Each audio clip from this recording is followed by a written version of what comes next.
Here's how to shoot a YouTube video step by step, and I'm gonna walk you through the camera settings, the lighting, even the audio, so that by the end of this video, you're able to shoot high quality videos for your YouTube channel. You gotta just press record. To actually start shooting your YouTube videos, there's really just two things you need. You need video and you need audio. So for my video and my audio, I'm just gonna use this camera. This is the Sony ZV-E10. It's got a microphone built in, it's got my camera, and as far as the lens that I decided to upgrade, this is the Sigma 16mm 1.4 lens. This is basically gonna give me that blurry background, and it's still wide enough that it's perfect for shooting videos by myself. Now, as we go throughout the video, I'm gonna show you some really cool upgrades that you guys can add when it comes to lighting, when it comes to microphones to get much better quality. But literally, just to start shooting YouTube videos, you don't need a light, you don't need a microphone, you just need a camera. So let's go right now and see what we can get with just this. So this is the room we're gonna set up our first shot in, and it's pretty cool in here. The thing is, we have no lights. So what we wanna do is use this window lighting, and so I'm gonna set the camera up in front of each window and then just see which one looks best. So for the tripod we're gonna be using, it's just a Ulanzi tripod, and this is gonna be perfect for talking head videos. So as far as the camera placement, I really want this right in front of the window because this is where I'm getting all of my light. And you can see the lighting doesn't look too bad, and this is because I'm shaded. So if there's direct sunlight coming through this window, I might have to move around a little bit more, but honestly, this looks pretty good, and I love the Christmas tree in the background. I really like the shot, but I'm still gonna test out the other windows to see which one's best. So I tried a few different spots, but this one was the best, but the camera still looks a bit weird and not very good because the settings are not correct. So let me show you how to dial in the settings to make it look way better. So let's start with our frame rate. You either want it in 24 frames per second or at 30 frames per second. Right now we're shooting in 30, but it really doesn't matter which one you choose. Now the next thing to dial in would be your shutter speed. And this is where you see the 1-125. And so we're gonna change that to double our frame rate, which is gonna be 1/60. The next thing I like to change is our aperture. Right now it's at f5.0, but with this lens, it's a Sigma 16mm 1.4 lens. We're gonna bring that down to the lowest number possible, which is 1.4. This is gonna make your background blurrier. So when possible, I love to use the lowest number I can when it comes to the f-stop. But now you can see it's letting a lot more light into the camera and it's way too bright. So we need to change our ISO. Right now it's at 3200, and we are gonna dial that all the way back until it looks decent. Now for this shot, it's at 125 ISO and it's looking pretty good. And now you can see the difference of that blurry background behind me. Whereas beforehand, it didn't look very good, but now it's looking a lot more professional. For most YouTubers just starting out, I definitely recommend just shooting on the standard picture profile, and that's gonna give you great colors straight out of the camera. And you don't even need to color grade or color correct at all. When editing, you can publish it straight to YouTube and it looks good. Now, in order to get the best colors possible from your camera, you need to set the right white balance. Right now, I'm gonna change this to the white balance of daylight since I'm right next to a window and mainly daylight is lighting my face. And already this is looking a lot better, especially from where we started. This is a pretty good looking shot, but now we wanna make sure that our audio also sounds good, and that's where we're gonna use the microphone. So this is a shotgun microphone. It's a tiny little microphone, but it really adds a big difference to your videos, because if you just use the built-in microphone on your camera, for sure you can start your YouTube channel and just do that. But typically you have to be pretty close to your camera for it to sound good. The shotgun microphone does a good job of actually capturing the audio just in front of the camera and not all around the camera like the mic on this does. So here's what the Sony ZV-E10 sounds like with the built-in microphone, and we're kind of in an echoey room, and now let's plug in the shotgun mic. So now with my microphone plugged in and my audio levels set, this is the audio that you can get from the Rode video mic compared to the built-in microphone on the ZV-E10. Now when you plug in your shotgun microphone, you really wanna make sure that your audio levels are set properly. So we're gonna open up audio record level, and I'm gonna talk to the camera, and what you wanna do is make sure that the levels, those little green bars, fall right around the -12 decibel mark. And that's gonna give you enough room so that you don't talk too loud and it peaks and sounds distorted. And it also ensures that it's not too quiet, which can also make your audio sound really bad. So we just made a few tweaks and this shot is looking so much better. But now what we're gonna do is level up and make this whole shot even better by implementing a light into the shot. So let's go do that. Now the next upgrade that we would want to make to this setup would be a video light. And we have one right over here. This is the Amaran 60D. And then we have a cheap $35 softbox. This light is going to cost you $155. But before you skip over the section, you can get started for 50 bucks. I reviewed a light that has a softbox, a stand, even a controller for changing the color of it and also the brightness.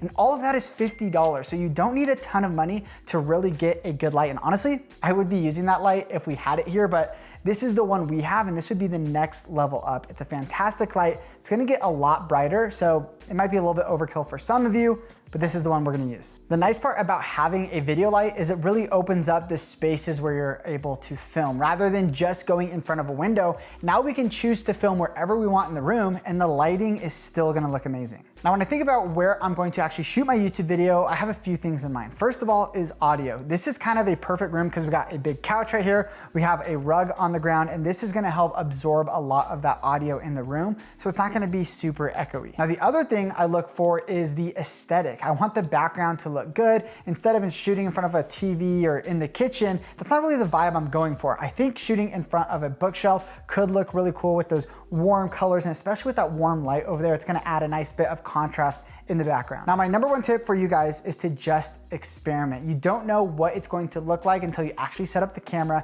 and you test a few different locations and then see which one you like best. One thing I could try here is just shooting directly into the background. And again, we're just gonna see how this looks and then we'll set up the lighting later. Now this looks pretty good, but I think I'm gonna try moving actually closer to the wall behind me so that it cuts off at the bookshelf. This looks a lot better. Again, the lighting's not perfect, but we're gonna set that up later. But as far as the background goes, I think this looks really good. Another thing you guys can do though is think about the actual distance between you and the background, and that's just gonna help give a little bit more of separation and more of a blurry background behind you. So let me show you how to do that. Let's move the camera over here a little bit more, and I'm gonna go more at an angle. So now the long part of the room is way over there, and I'm gonna sit in front of the camera right here, maybe adjust some things around. I still want that bookshelf in the background, especially with that warm light. I think it looks really, really cool. And let's adjust it a little bit more like this. So this is looking pretty good. The next step that I need to do now is set up my light. Now, in order to get the best lighting possible, I'm gonna show you exactly where to place a light, especially if you only have one light. So you wanna make sure that you place your light just above your camera. You can see most of the light is above the camera, and that's gonna come down and give me some nice shadows, and shadows are not a bad thing. A lot of people think that they just need a ton of light and no shadows, but honestly, shadows can be a good thing, and when you set it up like this, it can make you look skinnier and just add a lot of dimension and contrast to the shot. Now, the other thing that you're gonna notice is we have this softbox, and the softbox is gonna introduce soft lighting, and this is going to really round out a lot of those harsh edges. And soft lighting gets rid of a lot of blemishes and wrinkles, and it just makes you look really good on camera. One huge mistake that I see a lot of people make is they place their lights really far away, and that actually creates hard lighting, even if you have a softbox on. So you wanna bring it close, and then you might even need to bring the brightness down, and this is gonna give you even softer lighting and look even better. So my settings are set, but the image is still a little bit too bright. Now my light is actually turned down as far as it can go. It's at 1%, and it's still bright because of the lens that I'm using. Now, in order to keep the blurry background, what I'm gonna do is change my shutter speed. Now, all the video professionals are gonna be in the comments saying to never do this and to get an ND filter. Yes, if you have an ND filter, use one of those. We don't have one, and we're working on a budget, so we're just gonna change the shutter speed to a higher number. So we're gonna change it to about 1/100. And now you can see it looks good. And a lot of people always think about how to actually find the right exposure. And the truth is, it kind of comes down to experimenting. There are certain tools you can use on your camera, but at the end of the day, you just want to do what looks good to you and look at your skin tone, see if it's too bright, see if it's too dark, maybe do a couple test shots and then choose the one that looks the best. And remember, you can always darken it a little bit or brighten it a little bit in editing. All right, so now our lighting is dialed and this looks really good and it sounds pretty good adding that shotgun microphone to the camera, but there's something we can do to actually make this shot sound way better. So the next upgrade we are going to use is this magic arm, and this is gonna clamp directly on the tripod, and it's gonna bring the microphone a lot closer to my mouth. And that's gonna give us way better audio. It's gonna help reduce some of the echo in this room. And audio is such an important piece of video content because if it doesn't sound good, people tend to just not stick around. So you really wanna make sure that your audio is dialed. Now I also have this extension cable so that we can go from the camera and then extend it all the way to the end of this magic arm.